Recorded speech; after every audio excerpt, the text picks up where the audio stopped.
Keksa bemorlarda gipertoniya yoki qon bosimining ko'tarilish kasalligi kechishining o'ziga xos xususiyatlari bilan ajralib turadi.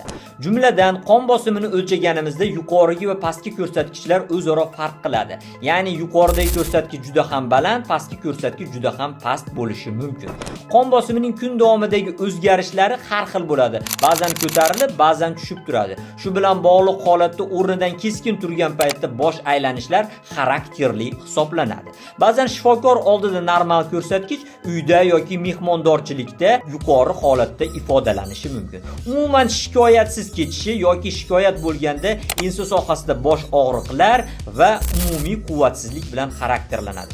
Anatomik jihatdan esa qon tomirlarining juda ham qattiqligi, ya'ni rigidligi bilan ajralib turadi. Davolash ham odatdagi davolashdan farq qiladi. Ya'ni qon bosimini tushiruvchi dorilarni kichik dozalardan boshlash kerak va odatda monoterapiya holida ifodalanadi. Qon bosimini keskin tushiruvchi dorilar, ya'ni qon tomirini kengaytiruvchi magneziy sulfat, papaverin, dibazol kabi dorilardan ehtiyot bo'lish talab etiladi, ya'ni tavsiya etilmaydi. Albatta kundalik tutish kerak, parhezga rioya qilish kerak. Tuzni cheklash, yog'li bulyonlardan, dudlangan mahsulotlardan va margarinlardan ehtiyot bo'lish, ya'ni qochish kerak bo'ladi. O'zingizni ehtiyot qiling, yaqinlaringizni ehtiyot qiling, bizni kuzatib boring.